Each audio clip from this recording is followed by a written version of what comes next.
Bonjour Église, bienvenue à chacun et à chacune ici à l'Église de la Colline. Et non, nous ne sommes pas encore là tous physiquement, ça sera pour bientôt j'espère, mais par contre on va pouvoir vivre ce temps de culte ensemble grâce à la technique.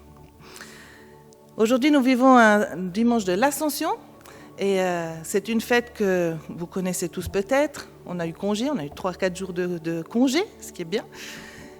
Mais peut-être est-ce que vous avez tous retrouvé ce sens de ce qu'est l'Ascension, ce que c'est cette fête. Alors aujourd'hui, on aura le plaisir d'avoir Marc Lutti qui va nous en parler pour le découvrir. Mais avant cela, nous allons prendre le temps de louer ensemble notre Seigneur, le célébrer pour qui il est. Alors là où vous êtes, chez vous, sur votre canapé, dans votre salon, en pyjama, habillé, en famille, avec les enfants, seuls, prenons le temps de louer ensemble. Parce que l'esprit est au-delà des murs et au-delà des frontières. Donc même si on ne se voit pas, notre louange va arriver au même endroit.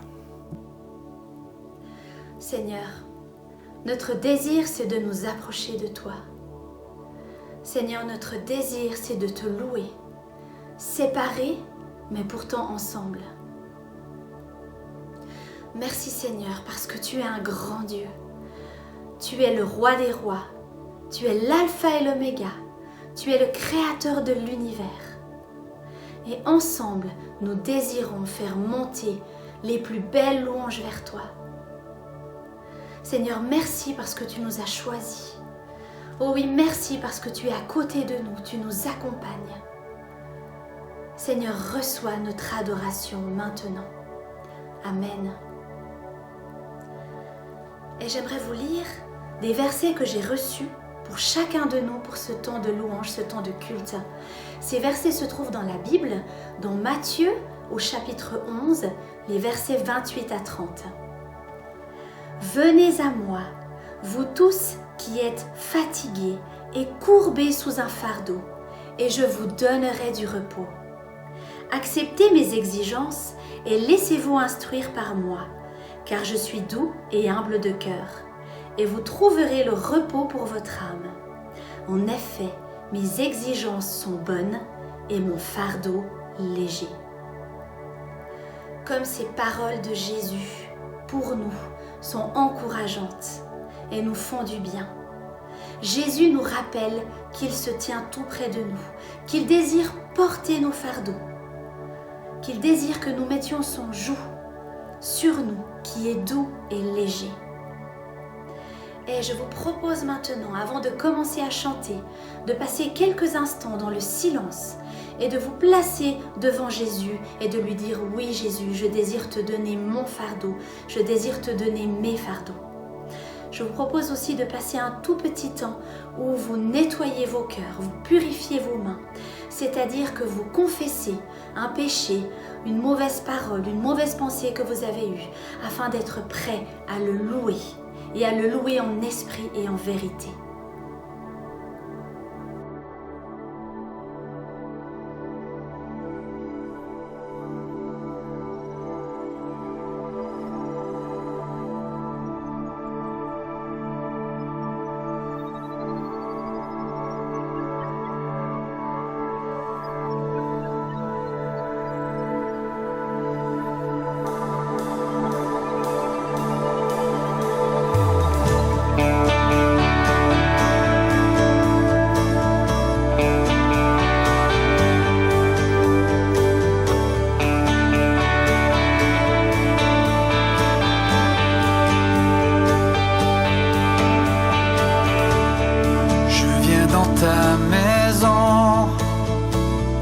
Je veux te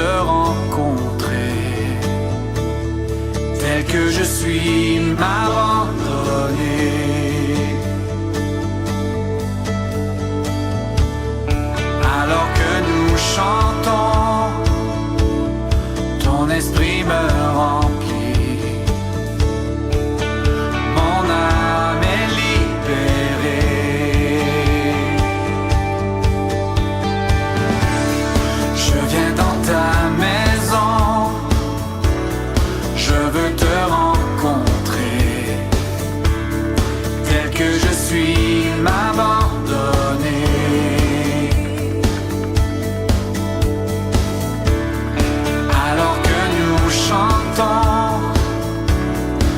ton esprit me remplit. Mon âme est libérée. Je te vois, je t'entends près de moi. Tu es là, viens et souffle sur moi. Je ressens ta présence comme un feu, comme un vent. Jésus, je veux plus de toi.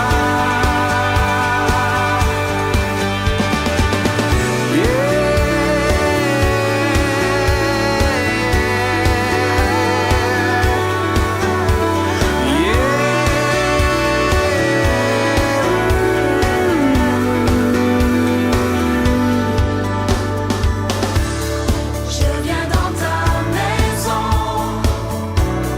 je veux te rencontrer,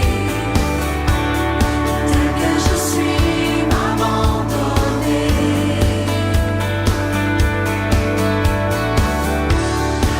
Alors que nous chantons, ton esprit me remplit. Mon âme est libérée.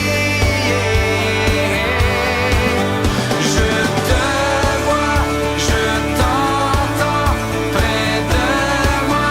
Tu es là, viens et souffle sur moi. Je ressens ta présence comme un feu, comme un vent. Oui Jésus, je veux plus de toi. Jésus, on veut plus de toi, Seigneur. Jésus, plus de toi. Jésus, de toi.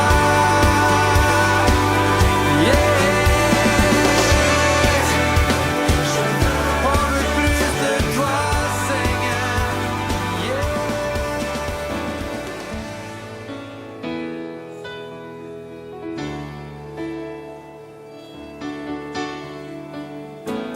Béni soit ton nom, là où tu donnes l'abondance et déverses ta bienveillance. Béni soit ton nom. Béni soit ton nom, quand ma vie traverse un désert, quand je marche en terre inconnue. Béni soit ton nom. Tes bienfaits font naître en moi des chants de louange. Et même au cœur de la nuit, Seigneur, je redirai. Béni soit le nom du Seigneur, béni soit ton nom. Béni soit le nom du Seigneur, béni soit ton nom glorieux. Béni soit ton nom, quand sur moi brille le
me fait vivre. Je ne reste pas seul dans la nuit. Je prends sa main et marche, jamais ne la relâche. Il m'aime, il m'a tant donné. Je choisis de suivre celui qui me fait vivre. Je ne reste pas seul dans la nuit. Je prends sa main et marche, jamais ne la relâche.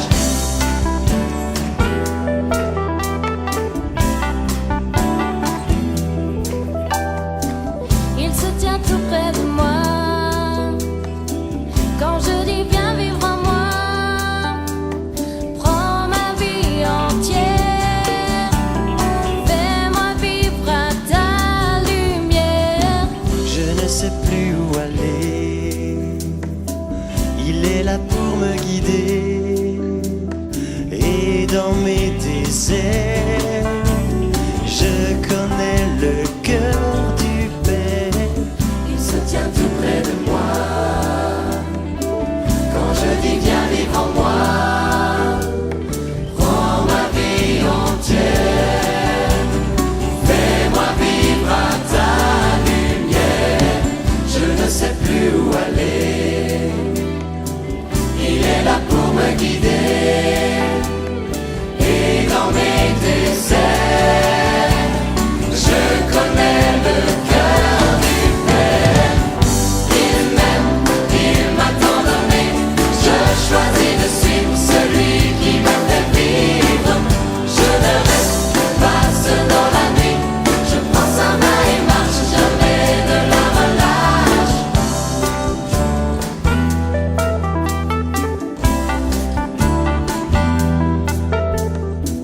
Il me dit viens et suis-moi.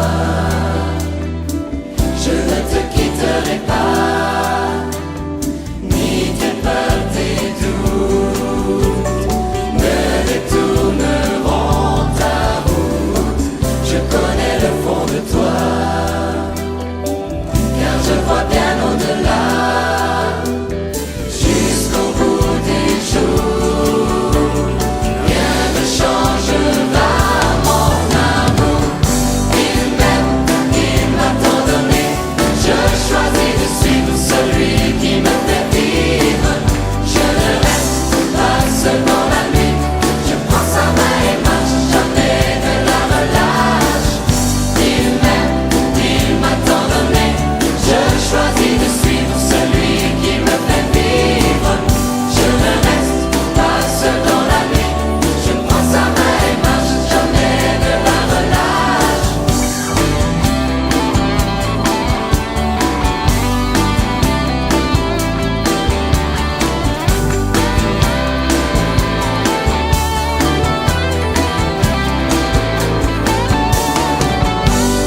m'aime, il m'a tant donné. Je choisis de suivre celui qui me fait vivre. Je ne reste pas seul dans la nuit. Je prends sa main et marche, jamais ne la relâche. Il m'aime.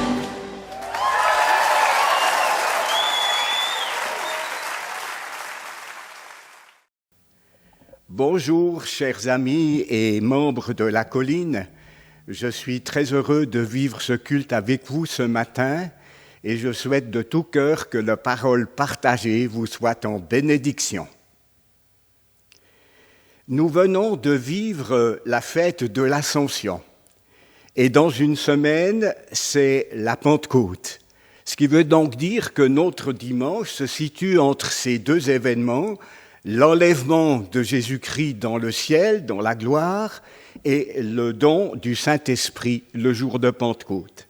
Eh bien, j'ai choisi un texte dans lequel Jésus lui-même parle de ces deux événements et montre le lien qu'ils ont l'un avec l'autre. J'ai choisi un texte dans l'Évangile de Jean au chapitre 16, les versets 5 à 13. Mais avant de les lire, j'aimerais les situer dans leur contexte.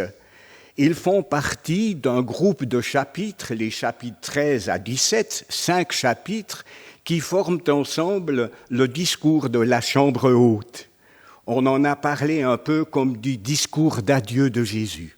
Il a rassemblé ses disciples et il va leur partager ce qui lui tient tout particulièrement à cœur, si bien que nous sommes ici en présence de ce qu'on pourrait appeler le testament spirituel de Jésus.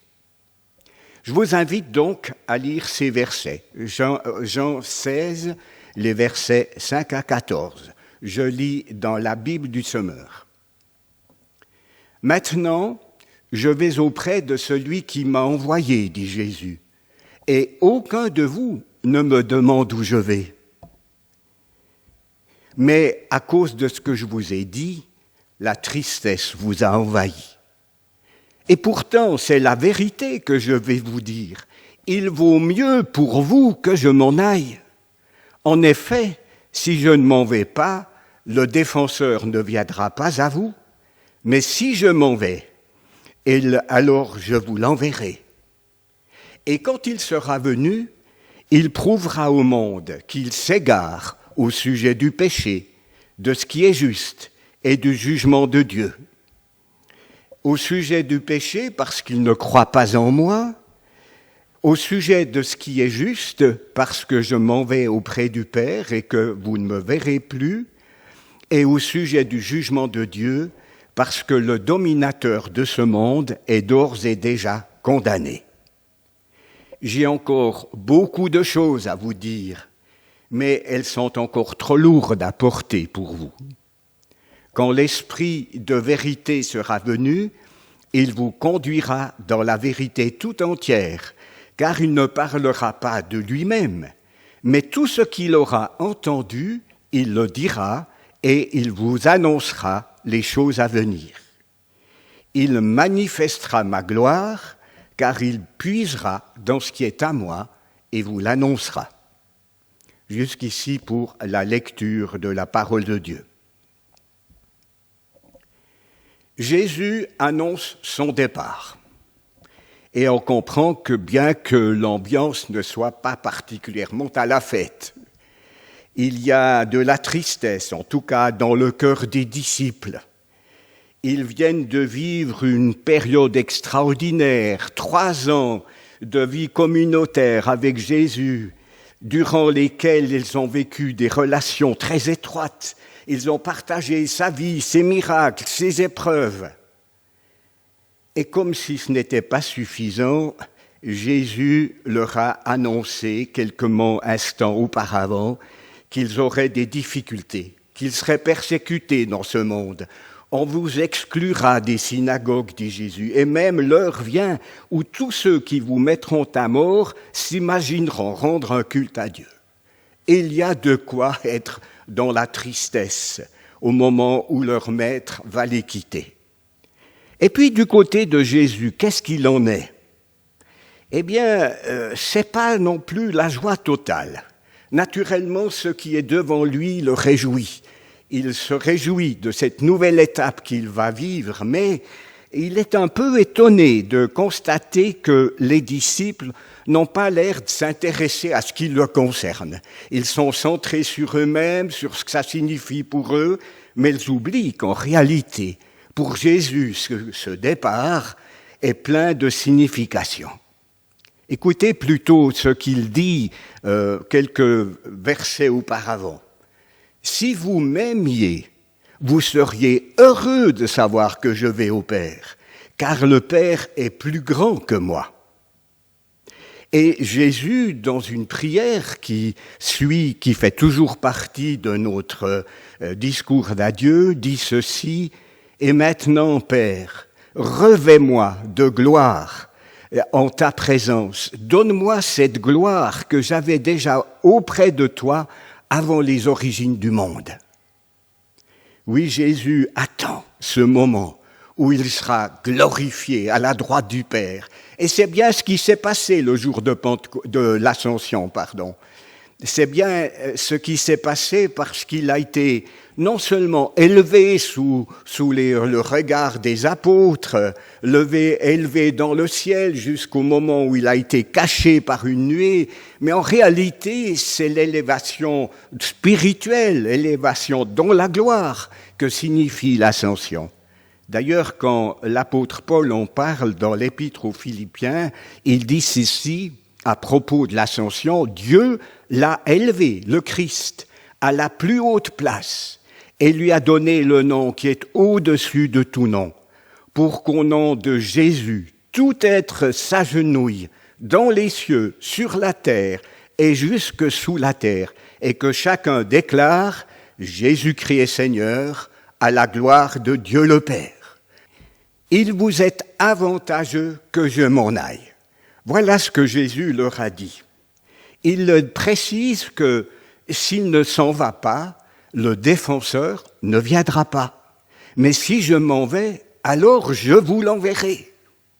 Il y a cette promesse de l'envoi de l'Esprit. N'oublions pas, et je pense qu'on n'en est pas toujours très conscient, que jusque-là, l'Esprit n'avait pas encore été envoyé dans sa plénitude. Il était certes à l'œuvre, mais pas encore comme il le sera à partir de Pentecôte. Lors d'une grande fête, la fête des tabernacles, Jésus s'est levé au milieu de la foule et il s'est écrié: « Si quelqu'un a soif, qu'il vienne à moi, et que celui qui croit en moi boive. Car, comme le dit l'Écriture, des fleuves d'eau vive jailliront de lui. » En disant cela, et cette remarque est importante de la part du rédacteur, il faisait allusion à l'Esprit que devaient recevoir plus tard ceux qui croiraient en lui. En effet, à ce moment-là, l'Esprit n'avait pas encore été donné parce que Jésus n'était pas encore entré dans sa gloire. Très clairement, ce verset nous fait comprendre qu'il a fallu, pour que l'Esprit puisse être donné le jour de la Pentecôte, que Jésus-Christ lui-même d'abord meure et ressuscite, c'est une première étape dans la gloire, mais aussi qu'il soit élevé à la droite du Père. Et c'est à partir de là que l'Esprit a été envoyé le jour de Pentecôte. Alors on le comprend, du côté de Jésus, ce départ est plus qu'heureux, c'est quelque chose qu'il attend, qu'il espère. Du côté des disciples, il y a une promesse. S'il s'en va, il enverra le défenseur. Le mot utilisé dans le texte grec, c'est parakletos. C'est peut-être pas tout nouveau pour vous. C'est un mot qui sert à désigner la personne même du Saint-Esprit. C'est son nom, un parmi d'autres, mais ce nom est plein de significations, tellement qu'on n'a pas su comment le traduire. Il est trop riche pour qu'un mot en français puisse couvrir le sens. On l'a traduit de différentes manières, en fonction des traductions. Vous voyez, les traducteurs font des choix. Certains ont parlé du conseiller, d'autres du défenseur. Dans les versions en français courante, c'est toute une phrase. C'est celui qui doit vous venir en aide, au lieu de parakletos. Et dans la traduction écuménique de la Bible, on retient simplement le mot paraclet. Tout simplement parce que c'est trop difficile à rendre. Mais c'est un mot riche. Il parle de quelqu'un qui marche à côté de nous, qui nous accompagne. Il est là pour nous protéger, pour nous encourager, pour nous défendre, pour nous conseiller. Jésus dit même qu'il enverra un autre consolateur. Façon de dire que cet esprit qui sera envoyé est semblable à Jésus. C'est un peu un autre lui-même, un double en quelque sorte. Mais il est de la même nature que lui. Et il va poursuivre l'œuvre que Jésus a commencée. Il va prendre de ce qui est à Christ et nous le communiquera. Et avec ce privilège extraordinaire qu'il sera à la fois avec nous et en nous. C'est un grand privilège parce que du temps où Jésus était sur terre, il fallait se déplacer pour le rencontrer. Il faudra aller en Israël, à Jérusalem, à Bethléem, à Nazareth. Aujourd'hui, par l'Esprit, il est présent partout. Il est présent avec nous et en nous, par le Saint-Esprit. Différentes missions ont été confiées au Saint-Esprit, notamment telles qu'il en est question dans ce passage. Premièrement, il est dit que le défenseur, c'est le mot que je retiens actuellement, les accompagnera dans leur témoignage rendu à Jésus-Christ. Il convaincra le monde de péché, de justice et de jugement. Et rappelons-nous que le contexte dans lequel l'Église a grandi, c'est un contexte de persécution, d'opposition. Le message de la croix était perçu négativement.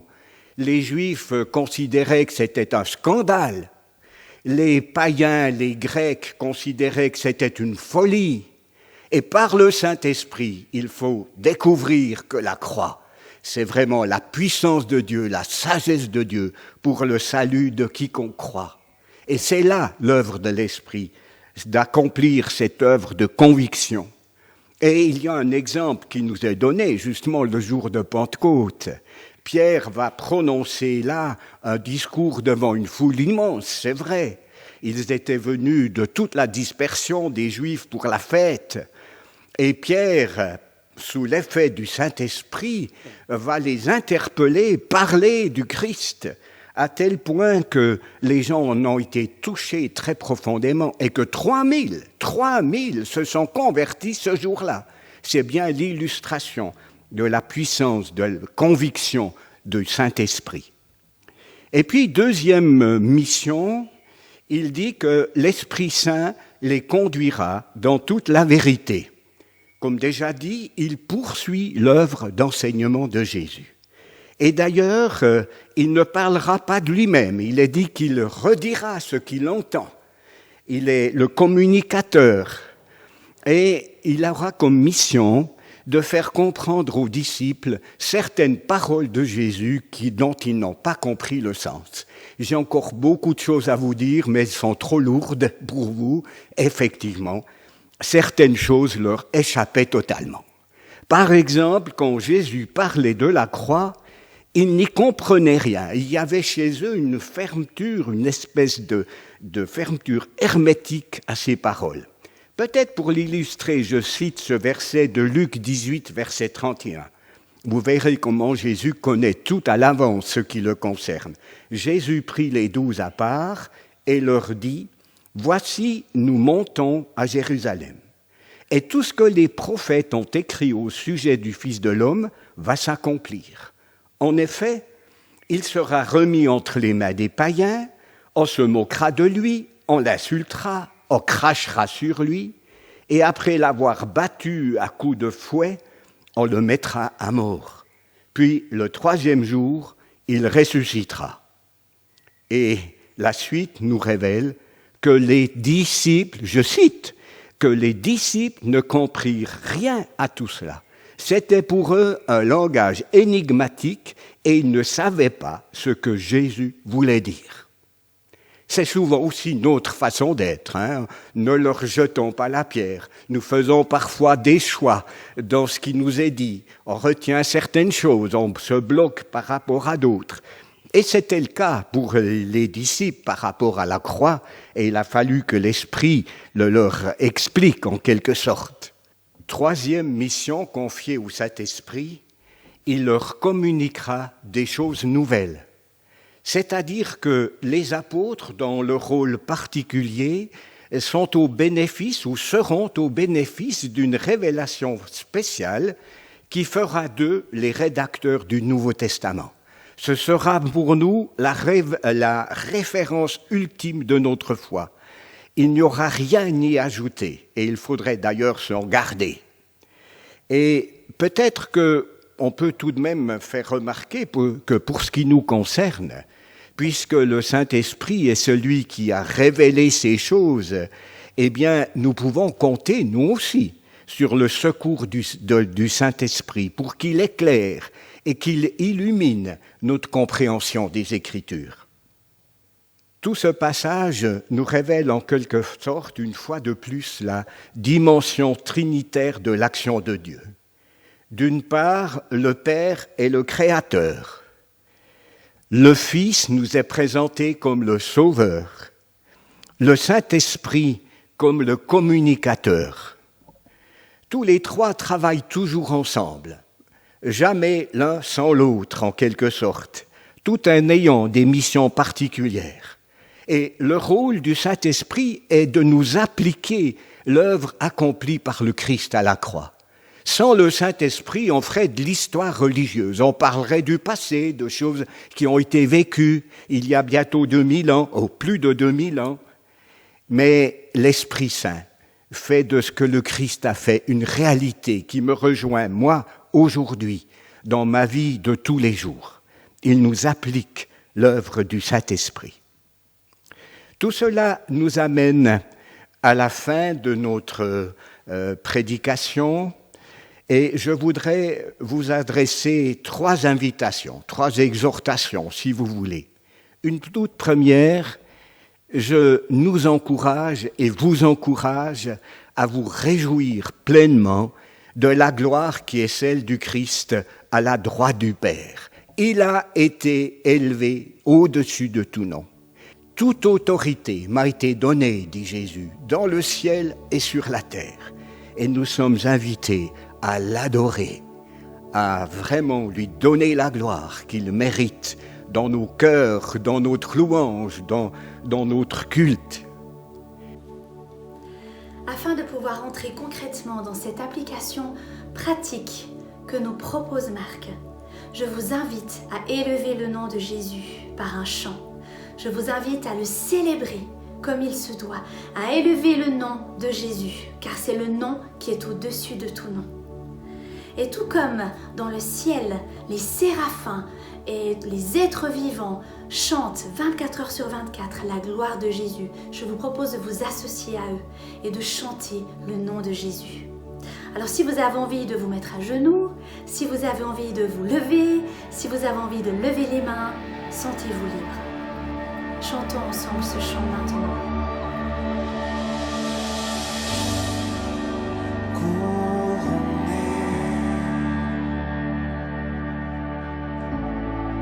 Rayonnant de majesté,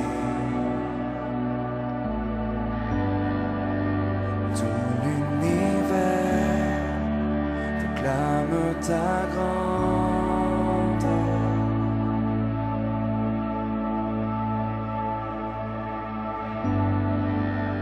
Glorifié par les anges prosternés,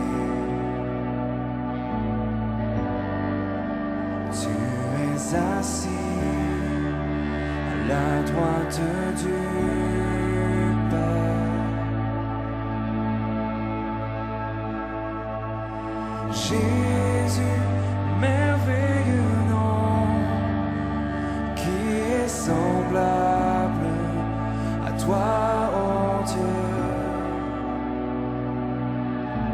Jésus, ton précieux nom est digne d'hommage.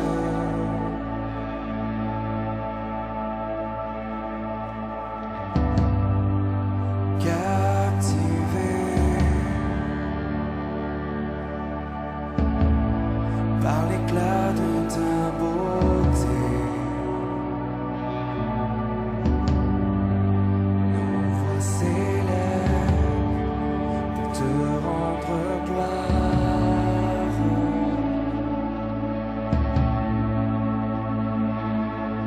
Jésus, merveilleux nom, qui est semblable à toi, oh Dieu. Jésus, ton précieux nom est digne d'hommage.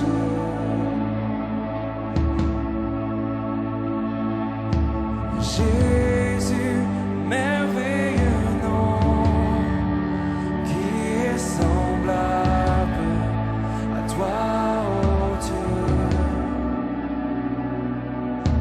Jésus, ton précieux nom est digne d'hommage.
Et puis, deuxième invitation, c'est remercier le Seigneur pour l'envoi du Consolateur. Il vous est avantageux que je m'en aille. Nous le comprenons mieux aujourd'hui, maintenant. Il nous a envoyé celui qui nous assiste, nous accompagne. Il rend en même temps efficace notre témoignage. Et je pense que cette dernière note est importante pour nous parce que trop souvent, nous essayons de convaincre les gens par nos arguments, par nos moyens. Parfois même, nous faisons pression sur eux. Il nous faut plus que jamais compter sur l'action puissante et convaincante du Saint-Esprit.